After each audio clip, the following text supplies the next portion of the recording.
दोस्तों, अपने मन के विचारों को नियंत्रित करना बहुत जरूरी है।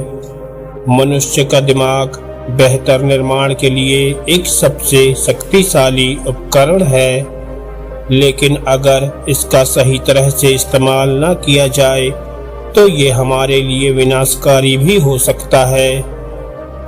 आज की इस कहानी के माध्यम से आप जान पाएंगे कि आप अपने मन को शांत कैसे कर सकते हैं। इसलिए इस कहानी को ध्यान से और अंत तक जरूर सुनिएगा। तो चलिए कहानी को शुरू करते हैं। एक समय की बात है, एक युवक अपने अशांत मन से बहुत ही परेशान था। उसका मन हमेशा चिंता और उलझनों से भरा रहता था, जिस वजह से वह अपने किसी भी लक्ष्य को पूरा करने में कामयाब नहीं हो पा रहा था। अपनी इन सब परेशानियों के समाधान के लिए वह एक बौद्ध भिक्षु के पास गया और बोला, हे महात्मन, मैं अपने मन से बहुत परेशान हूँ। मेरे मन में हमेशा कई तरह के विचार आते रहते हैं। कृपया कर मुझे इन विचारों को कम करने का कोई उपाय बताइए। बौद्ध भिक्षु ने युवक की तरफ देखा और कहा, बेटा, अनियंत्रित मन हमें नकारात्मकता की ओर ले जाता है और नियंत्रित मन हमें नकारात्मकता से बचाता है। मन को नियंत्रित करने का सबसे अच्छा तरीका है आत्म जागरूकता। आत्म जागरूकता के लिए सबसे अहम है ध्यान लगाना। तुम हर रोज ध्यान करना शुरू कर दो। ध्यान करने से तुम्हारा मन धीरे धीरे शांत होने लगेगा। ये सुनकर वह युवक बोला, ठीक है महात्मन, मैं ध्यान लगाऊंगा। ऐसा कहकर वह युवक वहां से चला गया। अगले दिन युवक ने ध्यान लगाने के लिए चटाई बिछाई और उस पर ध्यान मुद्रा में बैठ गया और ध्यान लगाने लगा। परंतु उसने अभी ध्यान लगाना शुरू ही किया था कि उसे उसके जीवन के बुरे पल याद आने लगे। युवक को ये समझते देर नहीं लगी कि उसका मन पहले से अधिक विचारों में खो गया है। इसलिए उसने ध्यान को व्यर्थ मानकर ध्यान लगाना छोड़ दिया। अगली सुबह वह युवक फिर बौद्ध भिक्षु के पास पहुंचा और बोला, हे महात्मन, मुझे कोई अन्य उपाय बताइए। मैं ध्यान नहीं कर सकता, क्योंकि मैं जब ध्यान लगाने की कोशिश करता हूँ तब मेरे मन में और ज्यादा विचार आने लगते हैं। ज्यादातर नकारात्मक विचार ही होते हैं, जिससे मेरा मन और ज्यादा अशांत और बेचैन हो जाता है। तब बौद्ध भिक्षु ने कहा, बेटा, तुम चिंता क्यों कर रहे हो? ये तो ध्यान के प्रारंभिक चरण में होता ही है। जब आप ध्यान का अभ्यास करने लगोगे तो धीरे धीरे आपका मन शांत होने लगेगा। वह युवक बौद्ध भिक्षु की कही बात को अनसुना करते हुए बोला, हे महात्मन, ध्यान करना मेरे बस की बात नहीं है। कृपया कर आप मुझे मेरे मन को शांत करने का कोई अन्य उपाय बताइए।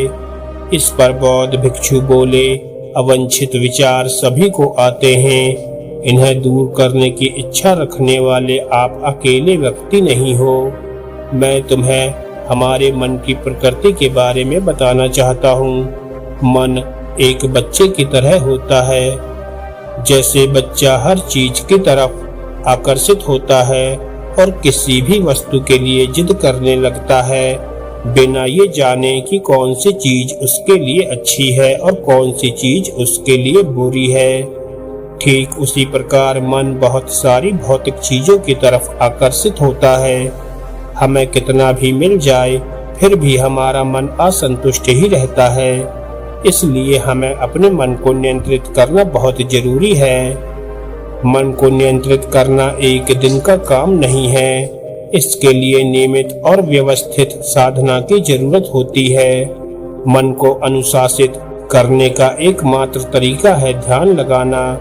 जब आप ध्यान लगाना शुरू करेंगे तो आपके दिमाग में बहुत सारे अच्छे बुरे विचार आने लगेंगे। लेकिन आपको इसकी चिंता करने की जरूरत नहीं है। मन को भटकने दीजिए, वह जहां जाना चाहे जाने दीजिए। आप अपना अभ्यास जारी रखें। जैसे जैसे आप अभ्यस्त होते जाएंगे, आप देखेंगे आपका मन झील की तरह शांत हो रहा है। आपको नकारात्मक चीजों को देखने या सुनने से अब कोई फर्क नहीं पड़ता है। ध्यान आपके मन के भटकने की प्रक्रिया को धीमा कर देगा। इससे आपकी चेतना का विस्तार होगा। हर बार जब आप ध्यान करेंगे तो आप अपने विकास के पथ पर अग्रसर होंगे। निरंतर अभ्यास से आपका मन आपके नियंत्रण में हो जाएगा। दोस्तों, इस कहानी से हमें ये सीख मिलती है कि हमें अपने विचारों को नियंत्रित करना बहुत जरूरी है, क्योंकि एक औसत व्यक्ति के मन में एक दिन में लगभग 70,000 विचार आते हैं, जो 70% नकारात्मक ही होते हैं। मनुष्य का दिमाग बेहतर निर्माण के लिए एक सबसे शक्तिशाली उपकरण है, लेकिन अगर इसका सही तरह से इस्तेमाल ना किया जाए तो ये हमारे लिए विनाशकारी भी हो सकता है। मनुष्य को विकास के पथ पर अग्रसर होने के लिए ये जरूरी है कि उसकी सभी इंद्रियां उसके नियंत्रण में हो। केवल कड़ी साधना के जरिए ही मनुष्य उस मुकाम को हासिल कर सकता है जो वह पाना चाहता है। तो दोस्तों, बौद्ध भिक्षु की इस कहानी के माध्यम से आप ये जान गए होंगे कि ध्यान ही एक ऐसा विकल्प है जिसके माध्यम से आप अपने मन पर काबू पा सकते हैं। और अगर आपको ये कहानी अच्छी लगी हो तो वीडियो को लाइक करें और ऐसी ही ज्ञानवर्धक और मोटिवेशनल कहानियां सुनने के लिए हमारे चैनल को सब्सक्राइब करना ना भूलें। धन्यवाद दोस्तों।